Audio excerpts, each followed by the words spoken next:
Yo, what's going down, Kingdom people? Welcome back to yet another episode of Living in Victory Day 20. Guys, thank you so much for rocking with me up until the end till the wheels fall off. Today is for the guys. Man, them, come. Today, we're talking about something that guys struggle with. Because, guys, let's face it, we don't like talking about our insecurities. And a lot of the times, if we hear another guy talking about our insecurities, we don't even like to listen to it because it brings up our insecurities. So, today, if you're ready to be vulnerable, I want you to listen to this message. As I was just praying and just preparing my heart for this word, the Lord was just talking to me about doubt. He was showing me my own doubt. And my own doubt is always rooted in something I don't believe that I can do myself.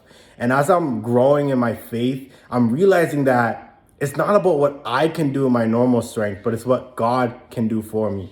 And as I was walking, the Lord put a picture in my heart. I don't know how many of you guys watch basketball, but I do. And not to throw shade, but my boy Siakam is a perfect example of how doubt looks on the basketball court. If you ever watched him play, especially in, game 4 and game 5 in the playoffs, when he feels discouraged, you see it all on his face. You see it in the way he carries himself, where he carries the ball, his confidence when he's approaching the rim, when he's grabbing rebounds. The doubt that he could actually win the victory is so evident, and it affects the way he plays. And the Lord was just showing me that, like, mentally, when we go through this as men, it may not show on the court and our performance, but when it does show up in places in our lives, we like to cover it up. And Siakam's on a stage where he can't cover it up. There's millions of eyes watching him, but we get to cover it up in our own lives. And how we cover it up is with, pride. We overcompensate. And we puff ourselves up thinking like, yo, I'm the man, I'm the boss, when really we're struggling at home. We may be struggling with porn addiction. We may be struggling in our marriages. We may be struggling in our family. Or sometimes we don't puff ourselves up with pride, but we take the other approach, which is isolation.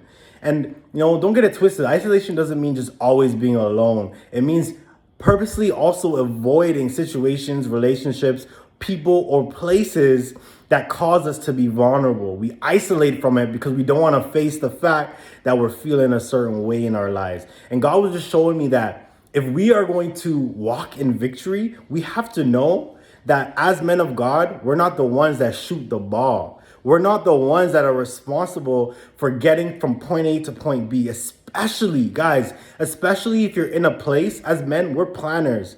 If you're in a place where God put you and you did not see yourself there, it is the scariest thing alive, because it's like, man, I planned my life 15 years ago and I'm not in the dream career I thought I was going to be in. I may have a child that I never thought I was going to have. I may be in a relationship I never thought I would. I may be in a job I never thought I was going to be. Or I may not be in the specific point in my life that I had designated my 20-year-old self or my 15-year-old self may have designated for themselves. And I haven't met my goals. And as a man, we're called to lead.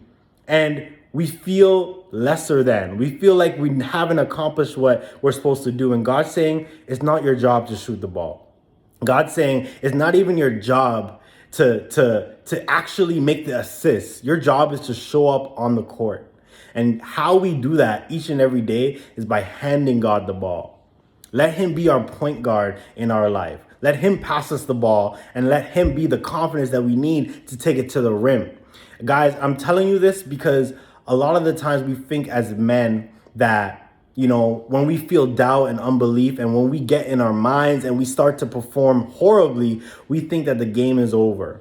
We may not express it, but the way we move, the way we approach it, the way we start to believe in our own heart, in our own mind, is that the game is over. And God came to tell you today that the game isn't over until the whistle blows.